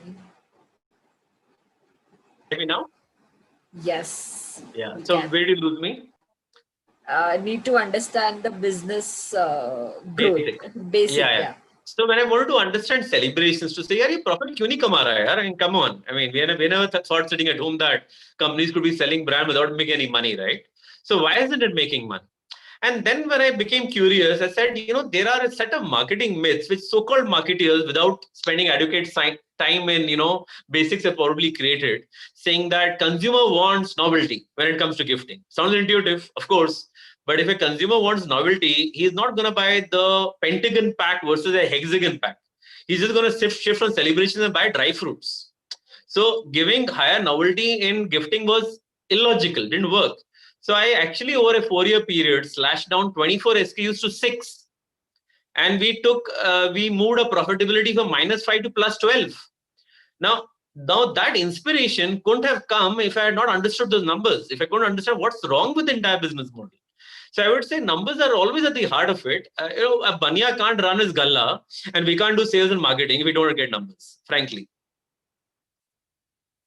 Wow, that's one of the very interesting take I have ever heard in my career. So thank you for that. So moving on to the next question from Bhavna. She would like to understand, sorry, Bhavani, he would like to understand starting career in modern sales, how beneficial it would be to get a better understanding of a product for a product of a brand. See, the whole point, like I said, is, from a skill standpoint, is there is judgment, influence, and drive. Yeah. Now, whether you learn your drive from modern trade, from e-commerce, from a retail industry, by selling tickets in a cinema hall, you really nurture your inherent skills of drive. So there's a role for skills in your career. Yeah. And that you can get from any kind of sales. Second part of your, vision, which is also equally important, is what is your vision for yourself? And, believe you me, I take a lot of calls from a lot of students, ad hoc. It's almost like a pro bono consulting kind of a thing, where, anybody who comes to me with any problem, the first question which I ask him is, who do you want to be 15 years down the line? And if you can build a vision for yourself, if you can build this living, breathing model, the living, breathing, person that you will be 15 years later, and if you can ask that person that, what's your career journey going to be like? And if you can work through those phases, if you can at least build some kind of a picture for yourself, you will realize that, that person you will be 16 years later or 15 years later, he would have had to have a set of experiences, right? He will want to do sales, maybe do some modern trade, maybe do marketing, maybe do something else. And he will only be that person who does extremely well in each of those phases. So you don't know what is that, jigsaw puzzle which your modern trade sales will give you today. You don't know what is a jigsaw puzzle which a marketing role will give you tomorrow. But eventually, all of these will be critical in building that person that you have to be. And I would say a great place to start is again LinkedIn, because, think of people that you admire, go through the LinkedIn profiles, see the experiences they have been through. Try to build your own vision for yourself, saying that, if XYZ has done this, yeah, he had to do Y and Z as well, right? So, when is it that I'm going to find time to do that Y and Z? A marketing head would have done trade marketing. He would have done sales. When do I plan to do that? And, all those pieces of jigsaw, when they come together, is when you will be the person you are meant to be. Wow, thank you. I hope that answers his question. Saurabh, before moving on to other question, I would like to, ask you, I can just see questions pouring in, like, there are like list of questions which I have. So if you don't mind that I can, take up probably a few more. I'm in no hurry. Yeah, It's all okay. good. Yeah, great. So yes, moving on to the next question. From Shruti, she would like to understand how to target shopper marketing, like what sort of approach is certainly required to drive both sales and brand equity. See, all of this will be a function of the job that you pick up eventually. Yeah. So when you pick up your job, you will get a role, and you get a role, you will be taught the bricks and mortar and how it works. Yeah. But just to give you an insight into how some of this works, there is this lovely understanding of shopper marketing that I had got from my time at Mondelez. Yeah. And this was a simple model which we used to call the 5S model. The 5S model is something which was about see, scan, spot, show interest, and select. Yeah. So basically what we used to do is we used to pick up a questionnaire and we will get into a modern trade shop. Yeah. And then we will try to figure out what is the shopper journey. And you know what that happens very intuitive. So you get into a modern trade store, you first look around blankly. When you look around blankly, you start to decide where do I start shopping, and that's scan. Now, when you're looking around blankly, if you can figure that category of your interest, so if you want to go out there and buy some staples, if you can figure out from a distance where is atta, probably you've done the scan bit. Yeah. And then scan C, when you come closer to the shopping aisle, does your particular category stand out very quickly? Is there a kind of a shelf branding? That's when you get your C sorted. Yeah. C, and then when you are going onto that shelf, within that shelf, does your brand stand out? Is it lost in the common category color, or does it have a color which stands out? So if you stand next to a dairy aisle, you will realize most of the dairy aisle is yellow in color, dominated by Amul. A lot of other cheese brands are yellow in color. Blue is a great color for dairy. And there is a wall of blue that we talk about in Britannia. That's what we try to create. If you can create this wall of blue within the overall aisle, you will get show interest because it is something which stands out. When you got show interest, you pick up the pack and you try to figure out, can you get nutritional claims on there? Can you get a broad product shot? Yeah. And that's where it next comes in.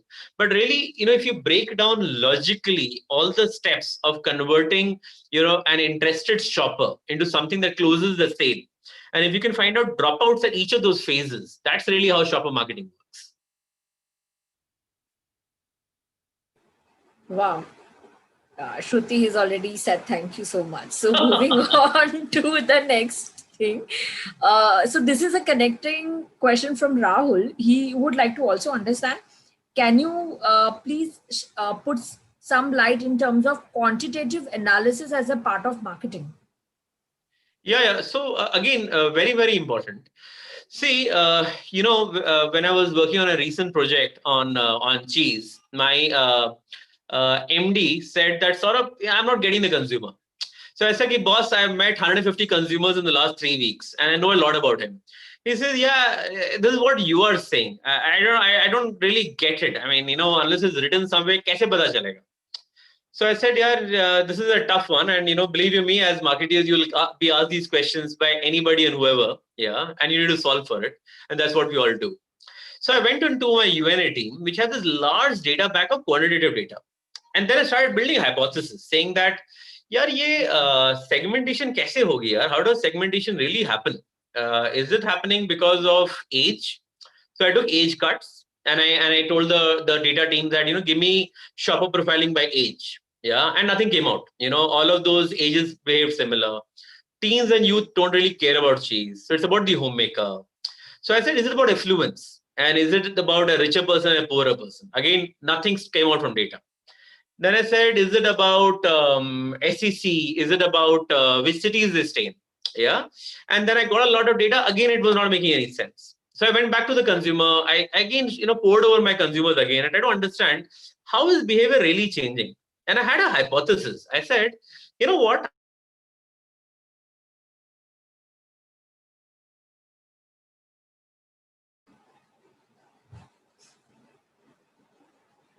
Rahul, we'll have to wait a little longer before we complete.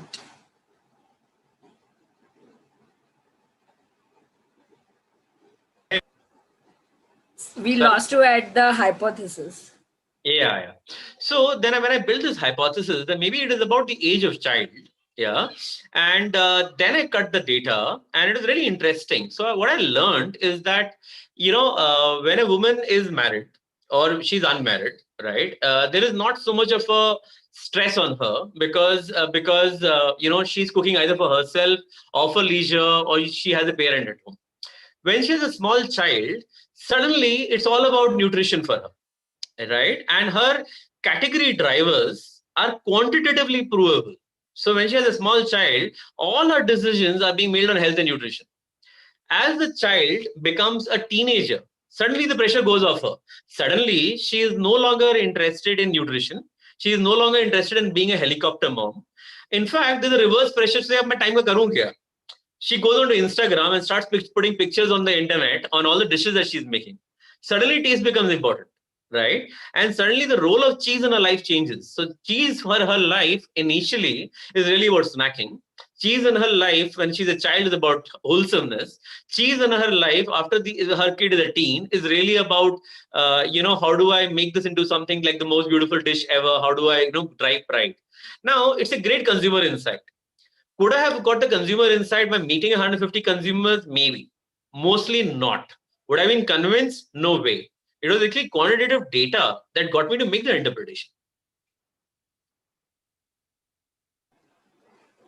I hope Rahul got his answer. So if you are choosing up, or if you're thinking to build your career in research, then probably this was the start towards it.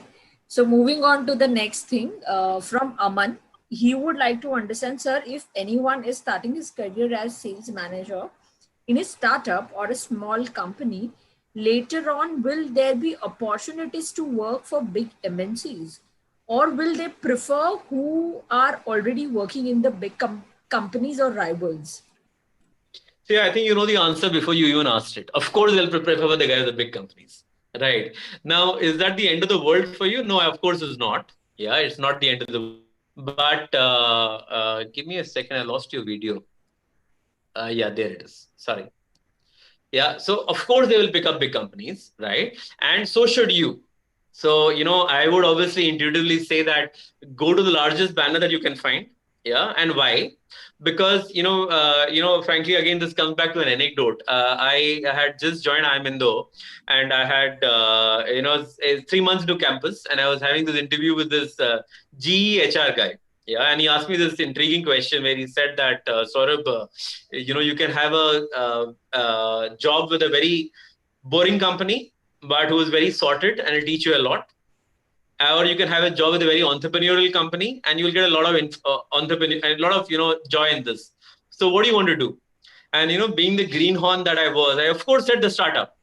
And he said, wrong answer. So he spent the next 45 minutes, giving me a time of my life by asking me questions, just showing me how exactly, raw I was, how little I really knew, how little in terms of judgment I can actually contribute. Yeah.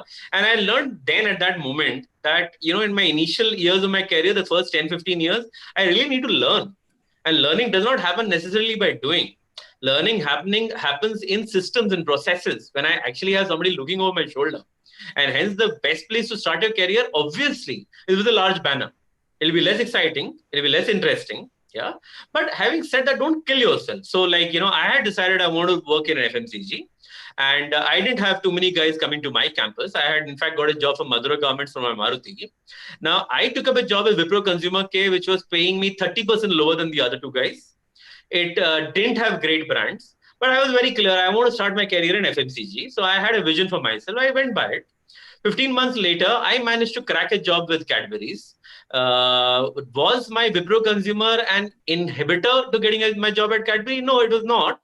There is a luck and chance at it. You have to do the best you can. You have to find the largest banner which you can get. If you can't get it, you will try to switch over at the right time. Now, will you be the first candidate? No, yeah. If they can get a guy from Ahmedabad, why not? But do you have no chance? Of course not. My marketing head for biscuits is a Micah pass out. My boss is a Narsi Monji pass out. I'm in the pass out. Doesn't really matter. After a while, it gets sorted out. It's all about, how do you make the right calls? How you demonstrate performance? What is the drive that you have? Does an MBA from a big school have an advantage? Yes. Does working in a big banner have an advantage? Yes. Is it the end of the world? No. You have to do the best you can. Oh, I hope, Aman, that's, answers your question. Moving on to next very quickly, because I can just see the questions are just pouring in.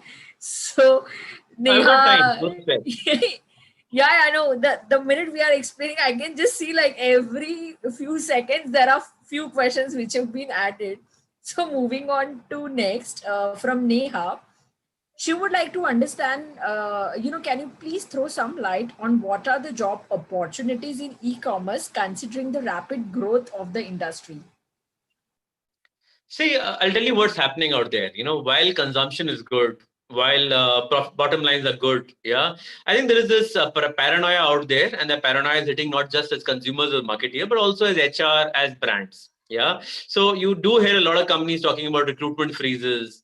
There is this psychological pressure for austerity. There is this whole piece of, I don't know what the future is like, and hence, yeah, there is, not as vibrant a market out there. Yeah, but what happens in e-commerce, right, is that they typically don't use for sales or marketing specific guys. They really look for business guys who can head categories, and really, what is a lot of work which they need to do is to figure out, what is allowed by regulators, what is not, what can be made to work, what cannot, what are the new business opportunities out there, how can you hunt for it. Yeah, but as you start your career, is again all about drive. Yeah, and that drive is what you will be expected in your initial career in a e-commerce firm, or in a marketing firm, or in any other firm. It'll be really about getting into a job, letting your bosses tell you what the task is, figuring it out. Yeah, and it won't be very different, believe you me, from what you will do in any other place.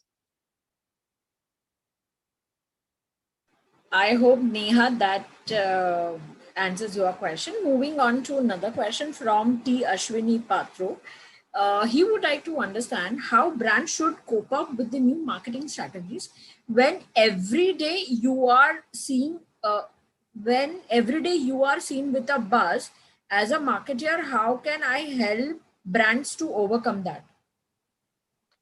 Every day we are seeing a bust. A buzz. A buzz. Okay. Yeah. See, it's really important, because, I always find it extremely hilarious, right? When you have people in boardrooms or even students telling me. So, I mean, I was talking to the student the other day, and I said, what is your long-term strategy for yourself? What's the vision you have for yourself? And he says, Saurabh, is a vision or strategy even relevant in a VUCA world? So I was like, yeah, I mean, you can delude yourself into saying that, there is all chaos, right? But frankly, there is no such thing as chaos. Yeah. There is the effort that you take to understand things, and there is a lack of effort. That's all there is, right? Now, if you see the way I talked about the 4 phases of pandemic, can there be a model for a pandemic? Yes, there can. Is a pandemic unexpected? Of course it is, right? But it is really about taking a step back, trying to really make sense out of what's going on. And finally, it's all pure logic. Yeah, it's about taking a step back, understanding what's going on. I mean, I recently penned an article on how a business is pivoting during this time. So you have 5-star hotels currently offering packages which they are calling work from home. So you can take up a 33,000 rupees package with Taj West End. Yeah, and they will provide you Zoom and Wi-Fi facility. So they're saying, come into Taj, and we'll take care of your food, we'll take care of your meals. Everything will be very hygienic and sanitized, and you can do Zoom calls from here. Why are they doing that? Because they know there is no other way to sell their wares. It's as simple as that.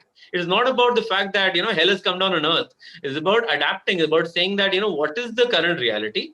What is the best that I can do during this time? Wow. I mean, I agree. This is something what we all have thought, and probably vacation is become the best thing right now, which everybody's trying to sell, which was not the case earlier. So yeah, moving on to the next. Purva wants to know, sir, can you provide some insights on digital marketing?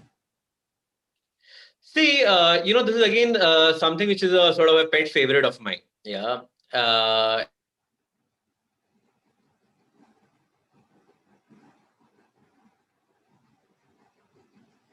Oops, we again have a network breakage, so let's hold on.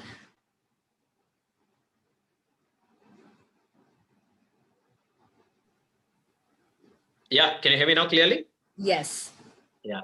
So, when people ask me what's digital marketing all about, I almost feel as if it's like saying, what is the strategy for holdings?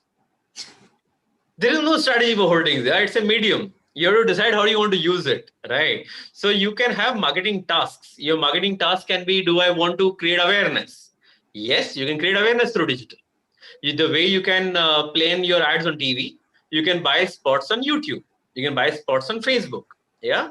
Now you want to do reminders. You want to do reminders, so you buy hoardings. So you buy banners on your channels, right? I want to do a trade load.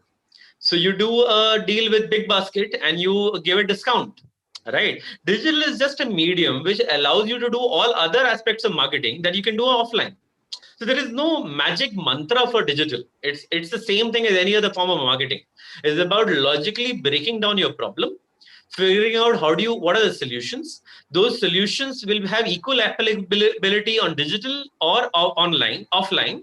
It's just about finding out the most efficient channel for delivering on your objectives. Oh, so we also have one more connected question from Aman. Basically, he would like to understand: is digital marketer a good is it a good to start your career as a digital marketer? So you almost Yeah, answered. right. It's all about having a vision for yourself. 16 साल बाद क्या करना है? Right? It's all about figuring out, saying that 15, 16 years later, right? Maybe closer to the age of 40, who are you? What have you done? What have you achieved? What is the jigsaw puzzle which is missing? What all do you want to pick up? Yeah. And the way to figure out that jigsaw puzzle is, again, like I said, go into LinkedIn, figure out profiles, see who are the people that you admire, figure out the range of experiences they have had. Yeah. And maybe digital marketing is one of the experiences. Yeah. But, I always say, plan for the long term, start with a long-term vision. Don't be so anal about the short term. Yeah, because if you try too hard to find that one company, that one role, वो नहीं होने वाला है, right? You want to do overall marketing, figure out the best which is available for you right now. I would say find FMCG, do sales. If you can't find FMCG, do sales. Maybe do sales somewhere else. That is what I would suggest. If you can't do either, your opportunities which are currently coming out on digital marketing, sure, pick them up. Yeah, the pandemic will last a year and a half. You can always pivot from there into whatever else you want to do. So Aman, I hope this answers your question. Moving on to the next question from Shrishti. So she would like to understand, so I am currently planning on pursuing my MBA, but I have reached at an impasse as I am interested in both finance and marketing. And even after weighing all the pros and cons and working as a marketing intern, I cannot figure out the best among these two alternatives. So how can I work my way out of this dilemma? इतनी सोचने की जरूरत नहीं है, ठीक है? You start your MBA, you pick up your electives, you do your courses, right? And जो नौकरी मिलेगी कर लेना.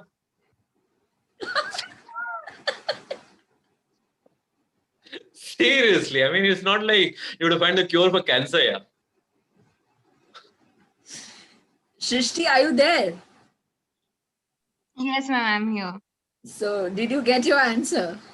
You can, but Shrishti, if you want to explain a little bit more, you can. Maybe I'm not able to appreciate exactly दिक्कत है क्या. No, sir, actually, I am interested in both the fields, but I cannot understand what I exactly want because I have gone through so many studies or I have researched so much that I've reached at an impasse that I cannot, I cannot appreciate the pros or the cons which would be coming my way after once the research is done. So No, but why do you have to make the decision right now? Because I want to understand what I am entering into before entering into the field. You've just started your college. No, I'm in my 4th year right now of BTech. Huh. Okay. Yeah, I know it's too early, but I wanted to understand everything, or I want to be prepared before I enter the field. See, it's like saying that I want to learn swimming, but abhi pani mein nahi ghus sakti. No, I just want to know कि सामने 2 pool है, एक में crocodile है और एक में fishes है, तो कौन सा बेटर होगा क्योंकि I am at this point जहाँ पे क्रोकोडाइल और फिश दोनों इक्वल दिख रहे हैं. See, most colleges don't even ask you to choose. Like I did my MBA from IIM Indore. I had an equal mix of electives. Unless there's a college which is forcing you to make a choice. And ऐसा होता नहीं है, right? You can pick up whatever electives you want. See, frankly speaking, let me just give you an anecdote. Yeah, there's a guy called Suchit Bansal, a very good friend of mine. He's now the marketing head at, what IBBO. And then I think he's moved out and back in, right? Now, this guy started off from finance. In the first 6 months of our college time, he was actually the finance club secretary. I was the marketing club secretary. Yeah. And now when it came to summers, he just managed to clear Hindustan Lever, and I cleared Coca-Cola. Yeah. Now, moment he cleared Hindustan Lever, and he was a finance guy, he was a stats major. He had done his BBA in finance. He had finance all the way. Yeah. He just managed to clear his summers with levers, and he said he's good at it. So he changed his line. He moved over to marketing, and he's had his career in marketing. Could he have predicted with all models, all rocket science, he would have said finance? Because he did the first 6 months even in IIM Indore in finance. He was the finance club secretary. It is his clearing of his summers which made him decide marketing. So there are certain decisions you don't need to take before time. Yeah, and it is too theoretical a decision. Makes completely no sense at all. Right now, you have to make your decisions when the choice has to be made. If it is a choice between one college to another, you bring that decision on to me, saying that, yeah, I like both equally, which campus should I go? Yeah, but it is about figuring out what is the milestone that you want to crack. Yeah, figure out decision kya lena hai. Solve for the decision. Otherwise, you can keep creating, crystals in the air. It won't take you anywhere.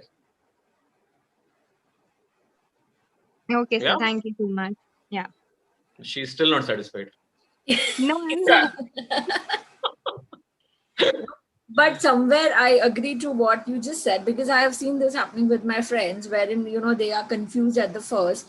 Probably they have taken marketing and then switched over to finance, or either they have taken finance and then after internship, they have realized that marketing is the best thing for them and they have moved to marketing. So yes, that has happened. So See, when you get into the courses, right, when you start doing those case studies, right, and in many colleges, you have these group patterns. So in IIM Indore, you had these 8-member groups. And what is the most important thing about life in a corporate career is that unless you are an all-rounder, anyway, kuch nahi hona. Like, my finance guy in Cadbury's, he was actually more of a marketing guy. He could appreciate the life of a marketing guy, which is why he could help me and make those decisions for finance. A finance guy with a finance guy is completely useless if you ask me. If a finance guy, unless he's also a marketing guy, does not know how to make business work, because finally it is about making business work. A marketing guy who says, I'm a marketing guy, not a finance guy, is again completely useless, because he does not know that his job is to deliver the bottom line and to deliver the numbers. If he keeps saying, yeah, I'm a marketing guy, मेरे को तो ad बनानी है, घंटा कुछ नहीं होना. Right? It's finally about appreciating business from a whole business lens. Yeah, we are all glorified shopkeepers. Yeah, हम धंधा कर रहे हैं. We have to drive the business, right? We pick up certain electives, which is where we have some natural strength. But if you went back 100 years, you'll be running a shop, for heaven's sake, right? It's about building the business lens. Can you get the needle to move? And whether you get the needle to move from finance or marketing, you need to understand both. It's not going to happen either ways. So if you say you're confused between the two, great. Because finally you need to be a general manager. You have to be equally good in both. Yes, sir. That's exactly what I wanted to know. Thank you so much. Oh, now she's convinced fully. I am, and I think I'll just pass that bridge when I come to it. Absolutely. Wow. Thank So you. I think this is the last question of the session today. From Kashish. Okay, there is few more. Sorry. So from 1 second. 1 minute. So, respected sir, I have done a job in HRM and general management that I found good. I got admitted to MBA marketing management with operations as minor, done few internship in marketing. Now I am really don't know which direction to go now. Your consultation would be great. Sorry, this is how it was written.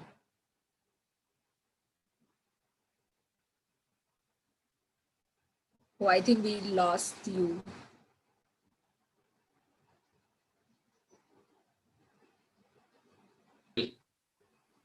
Yeah. Did you hear my... your consultation would be great. Okay. So, question kya hai? Okay, so basically the he or she has done HRM in general management and done MBA in marketing, with operation as minor, done few internship in marketing. Now, again, confused in which direction to go. Where is the decision point? Why does she have to make a decision? Is it about choosing electives? Is it about choosing a job? Karna kya hai? Like, what's really the decision point? Kashish, are you here? Yes, ma'am. Hello. Yes, good evening. Yeah. Haan, Kashish, bol. Yeah, basically, sir, after my graduation in BSc Biotechnology, I did a job in general management and HRM. Then I joined marketing management MBA with operations as in minors, and currently I'm in semester third. I have done some internships in marketing, and I'm really confused, like which thing should be, like what should be my plan for future. यार apply करो नौकरी ले लेना जहां हो जाता है why do you have to choose if you like both equally they'll figure out from your interview you'll figure out what you clear if you are confused you mean you like them equally let the interviewer decide why do you need to choose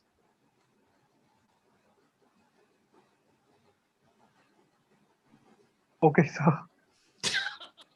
no literally because see there is no such thing कि marketing better है finance better है operations better है it's finally about landing a great job doing well in your career enjoying your life yeah if you don't like a particular company if you don't like a particular role you know you won't apply for it correct and finally you have to cross the bridge when you cross the bridge you like marketing you like operations do both yeah what you are better out you'll figure out as you go down the journey it's not really rocket science and finally what you choose will be an outcome of which companies select you what interviews you clear what are the kind of jobs you're good at how do you let your passion flow through yeah and believe you me the best examples that I have of corporate successes there's a guy called Chandramouli who was managing director he was a marketing and a sales guy he took out the role as a director HR he did a damn good job of it then there is Gunjan, who's become chief commercial officer at Britannia. All of sales and marketing is reporting into him. Yeah, he spent 2 years as an operations and a supply chain head. So there is nothing better than building perspective by doing different stuff, right? I don't think it's something you need to really choose. You need to let your passion flow, do your jobs, do get into the right company, and let nature take its own course.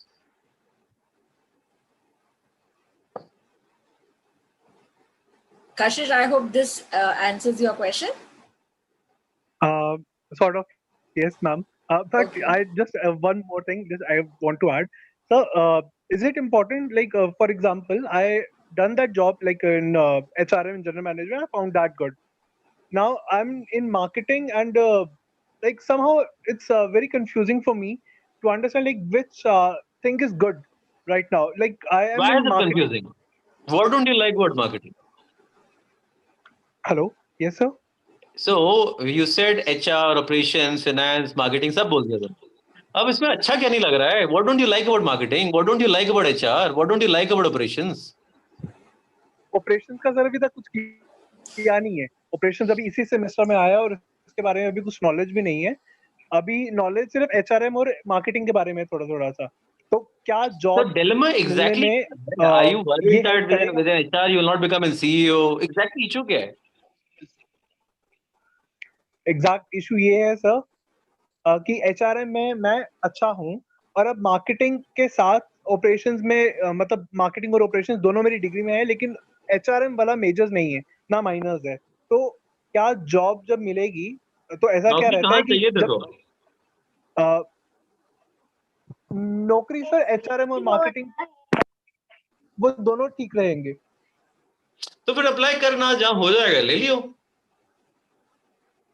ठीक है okay fine see you have to tell me specific issue क्या है if you said यार मैं sir मेरे को elective मिला नहीं एचआर का मुझे नौकरी एचआर में ही चाहिए मुझे मिलेगी कि नहीं now that's a question right yes sir if you are saying that sir marketing करना है वो electives नहीं मिल रहे नौकरी नहीं मिल रही now that's a question right but your question has to be linked to the exact problem you are facing no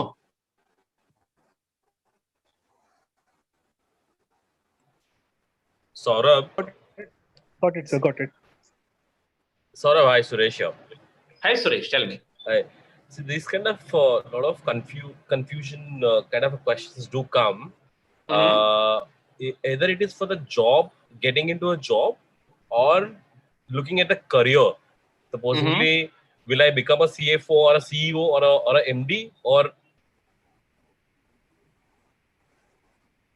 confusion at first I need to clear, लेकिन मुझे जॉब के लिए confusion है या मेरा फ्यूचर के लिए confusion है, वो clarify होना बहुत जरूरी है. That is what, and people are getting confused out here only. Yeah, but Suresh, I don't know whether it is your experience. Is it a nature of the the millennial generation per se कि हम बहुत ज़्यादा overthink करते हैं? Exactly. I feel this overthinking, but if you ask me, there was no option for me but the sales. So so I have been doing sales. Did my mathematics major, but got into banking for about a decade. Then got into media advertising, and did startups. Yeah. Mobile SIM card से लेके चश्मा तक बेचे हैं. So Of course. so we were being selling. So we didn't have much of options, but yes, as you said, we went with the wind, of course, but we followed with our passion. That is which is actually helped us. That is what I can say.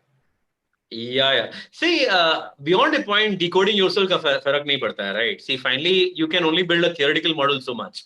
Finally, it is कि यार नौकरी क्या मिलती है, how good you are, how much you can, how much you can excel at it. And life is a mix of your strengths and also opportunities that come with your way. Something you control, something you don't control. You don't control opportunities, and you have to be, willing to say, I'm going to make the most of it. Yeah. And believe you me, there's no better situation than being a general manager. There's no better situation being able to appreciate everything. Yeah. And if you are willing to appreciate everything, you are willing to look at everything, you feel you'll be equally good. Let nature take that course. You figure out the best job that you can find, start working, give it your best shot. You can always pivot along your way. That's true. Really true. I think we have one last question from Dharam, but since I got... Yeah, we can take it. Yes, so since I got disconnected, I can't see it in my chat box. Dharam, if you are here, you can directly ask your question. Okay. Oh yeah, Kshitija, please go on. Dharam is saying that this was extremely useful, sir. Looking a few years ahead, wanted to know how AI has made its way into the present classic sales and marketing situations. Yeah, so I would say, artificial intelligence is quite a buzzword. Yeah, and there are a few set of professionals in FMCGs, right, which are guys in the analytics field. Yeah, in fact, there's a girl which I had helped out recently called Bilwa. She had done her PhD in marketing, and I was like, how many people do PhD in marketing? But she was extremely interested in Python programming. She was also interested in marketing, understanding the consumer. Yeah, so there is few, not too many, frankly. There are maybe just a handful of people who currently work there, right, in the analytics field. And where it is useful is that a lot of sales is getting automated, in the sense that you still have the same salesman who still gets the same salary of a 3,000 to a 9,000. Yeah, but he goes into sell with a tablet. Yeah, and that tablet helps in direct saying that, how do you navigate these 122 SKUs? So what are the must sell SKUs by channel? What are the next set of SKUs that should be prioritized in this kind of channel? What is it that similar stores have also bought? Yeah, and that's where your Python programming, your artificial intelligence programming comes in to help close that point of buying, close the sale in the end. And I would say artificial intelligence is an interesting field. It is coming out to help both media and frontline sales in specific ways, but it's an emerging field. I think it's got a bright future, long way to go. I hope that answers your question, Dharam. And thanks a lot. I think by this we come to an end of a session. We had a lot of praises in terms of from Shimona and other people who are thanking Shimona, Purva, and everyone is thanking for this wonderful and insightful session. And yes, personally, yes, it was one of the very, very interesting and intriguing session in terms of since even I am a marketer, but I also got to learn a lot of new things. So thank you so much, Saurabh, for this opportunity and, being so patient with all of us and, answering each and every question. Probably this was one of the longest session what we have till now. in terms of Q&A and webinars. So thank you so much. Moving on to Kshitija. I completely agree, ma'am. It was such an amazing session that we were all like we all had our eyes and ears glued throughout. And as I am also planning my career in marketing, and as soon as I had a question, like I was thinking about what skills should I ask for, and sir answered it before even I asked. Then I had a question about how can if I do not enter FMCG, then what should I do? And there was an answer to that as well. So I'm pretty sure that everyone who didn't even ask their questions got their answers. And I'm extremely thankful to you, sir. And as we are students, I'm pretty sure sometimes we get bored with the sessions, but this has been one session that we were sad when we were losing connection because we really wanted to know what you were saying. So thank you so much, sir. And lastly, I would like everyone to switch their cameras on, as here at BRATS we have a ritual of taking a group picture at last. So Sure. everyone, please turn on your cameras. Thank you, Saurabh, for wonderful session. I really Thank you, enjoyed it. Suresh. Absolutely my pleasure. Thank you for the opportunity. Thank you so much. I am looking for another session for sure. I mean, after this, probably. We should select one more nice topic, and we should be invited. Absolutely. I mean, as we require more of your time. Definitely. Kshitija rightly said, when we were losing connection, we were like, oh shit, what we missed in between. Sure. No, I have a few more sessions up my sleeve. We can surely connect. Yes, absolutely. Kshitija, did we get it? Thank you so much, Saurav, for spending. Thank you so much, guys. Great initiative by you guys too. Yeah. Thank you. Bye-bye. Lastly, everyone, please subscribe to our YouTube and LinkedIn.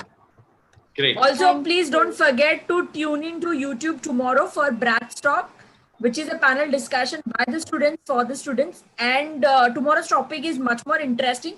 We are talking about students' take on entrepreneurship. So stay tuned. Bye. Bye. See you. Bye-bye, guys. All the best. Bye. Thank you.